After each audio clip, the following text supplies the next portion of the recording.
Selamat pagi pemirsa Hidup Sehat, berjumpa lagi dalam program Kesehatan TV One yang akan menemani pagi Anda dengan segudang informasi menarik dalam dunia kesehatan.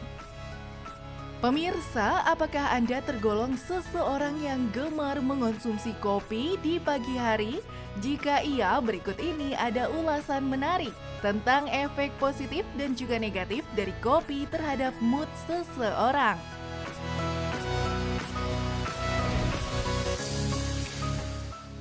Kopi memang dikenal minuman yang bisa memberikan energi dan juga fokus pada tubuh manusia. Namun ternyata kopi juga berisiko negatif lantaran kopi bisa meningkatkan kecemasan seseorang.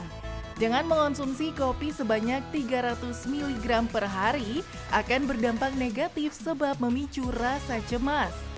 Walaupun efek kecemasan dari kafein juga bisa berbeda-beda setiap individunya.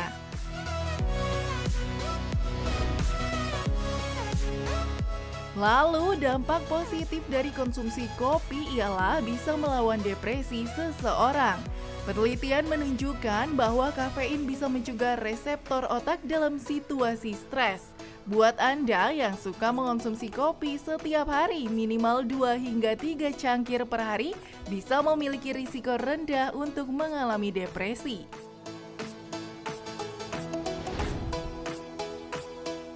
Lalu dampak positif lainnya ialah kopi bisa meningkatkan efek kewaspadaan atau membuat seseorang lebih bersemangat usai meneguk secangkir kopi. Tak heran banyak yang mengonsumsi kopi di pagi hari, sebab bisa membangkitkan mood dan juga semangat Anda sebelum beraktivitas seharian. Dengan mengonsumsi sebanyak 100 hingga 200 mg kafein, tentu bisa meningkatkan kewaspadaan mental hingga performa kinerja seseorang.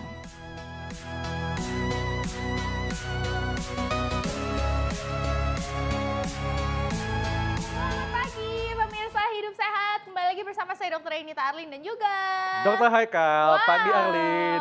Ini pagi-pagi nih siapa yang ngopi abis nobar World Cup ya kan?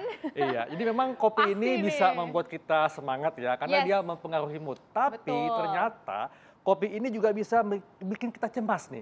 Nah, Ah. ketika cemas biasanya napas sesek nih, deg-degan. Nah iya sesek, deg-degan, aduh jangan-jangan nih ya ada gejala Betul. apa nih ya dan gimana Iya. caranya kita latihan nafasnya seperti apa sih kalau misalnya kita lagi sesak kayak gitu. Nah kita akan membahasnya nih ya, Ya, Dr. Haikal. langsung saja nih kita panggil Yes. langsung kita Dr. Amin Suharti, dokter kedokteran fisik dan rehabilitasi. Selamat Dok, pagi, apa dokter. kabar? Selamat pagi, dokter. Pagi, Dok. Pagi. Wah, ini dokter kayaknya habis nonton bola juga ya. iya nih. Ngantuk kelihatannya nih. Pasti pagi-pagi semuanya pada mencari kopi Iya. semuanya nih. Karena Betul. biasanya nih kalau misalnya habis nobar ya kan, hari ini pagi-pagi semua jadi zombie. Iya, kadang Pada lemes lemes. juga ya. Iya, jadi Iya. butuh kafein boost gitu Betul. ya. Dok, kan kalau kita nonton bola, kita kan melihat orang olahraga kan. Iya, Nah, kan ini tentunya nobar, nonton berkaitan bareng dengan olahraga. organ paru-paru. Betul. Nah, seberapa penting, Dok, olahraga untuk kesehatan paru-paru kita? Wah, itu sebenarnya jantung dan paru itu hal yang nggak terpisahkan ya. Yes. Kita sudah Ya. mengenal bahwa olahraga itu sangat baik untuk jantung tapi kita lupa bahwa ternyata olahraga itu juga penting juga untuk paru gitu ya. Jadi dengan olahraga misalnya bola gitu ya, kita lari-lari Betul. itu akan meningkatkan denyut jantung dan nafas kita kan, ngos-ngosan gitu ya. Nah, pernafasan yang terlatih lama-lama juga akan meningkatkan kekuatan selain jantung juga kekuatan paru. Paru. Jadi sangat ya. Karena baik. biasanya orang kan mikirnya langsung oh itu kardio ya, ini Iya. disebut jantung aja. jantung Padahal aja. sebenarnya both itu ya Iya. dua-duanya itu tidak terpisahkan. Jantung Iya. dan paru, Dok ya, berperan Iya. ketika kita olahraga. Nah, Dok, Yes. ini juga ada pertanyaan, Dok. Apakah olahraga pernafasan dapat membantu penyembuhan beberapa penyakit, Dok?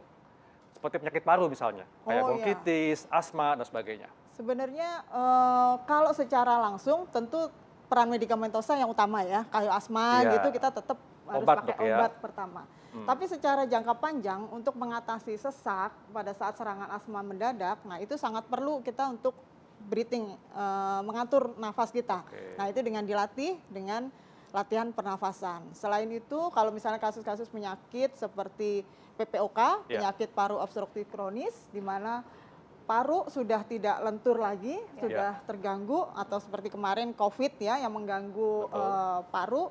Nah, dengan latihan pernafasan yang baik, beberapa penelitian menunjukkan bahwa fungsi parunya juga akan terlatih kembali, membaik kembali. Apalagi gitu. juga ada yang disebut long COVID juga ya dok ya. Yes. Itu mulai banyak yang ngerasa, aduh habis COVID tuh nafasnya lebih susah gitu ya, lebih berat, sesak. Nggak bisa plong kalau kata pasien-pasien. Terus baru jalan dikit Dikit kok aja udah, kok aduh capek banget. ya, Padahal tengah. biasanya tuh, wah bisa lari berapa kilo gitu. Itu Iya. mungkin juga bisa terbantu dengan latihan nafas yang rutin ya dok ya. Iya, tentu. Jadi kita waktu kemarin pandemi COVID juga melakukan penelitian di Rumah Sakit Universitas Indonesia ya. Pasien-pasien yang kita lakukan intervensi latihan pernafasan ini terlihat peningkatan dari kapasitas fungsional. Jadi kapasitas fungsional itu tadi kemampuan beraktivitas kembali. Jadi kalau pasien yang COVID tapi tidak melakukan latihan pernafasan, saat beraktivitas kembali itu jadi terganggu Jadi gitu terganggu, ya. Sementara betul. kalau yang kita intervensi, kita ajarin latihan nafas gimana sih waktu sesek jangan panik gitu ya. Kita latihan nafas yang baik, terus menjaga otot-otot pernafasan supaya tetap terlatih dengan baik. Nah, itu hasilnya cepet recovery-nya. Jadi untuk aktivitas fisiknya lebih kembalinya Karena lebih biasanya cepat. itu kayak lingkaran ya dok ya, jadi Betul. dia udah setelah long COVID, terus udah gitu sesak, terus Iya. udah gitu panik, cemas, makin sesak lagi Iya. gitu ya dok. Nah Dan- ini berhubungan juga nih sama mitos fakta selanjutnya. Karena dok, biasanya dok ya, kalau kita sedang ngos-ngosan, tersengal, itu kan bikin cemas. Nah, katanya latihan pernafasan dapat menghilangkan atau mengurangi kecemasan. Fakta atau mitos? Tapi nanti dok jawabnya. Jangan dijawab dulu, saat lagi akan kita simak kembali. jawabannya sesaat lagi, tetap di Hidup Sehat. Hidup sehat.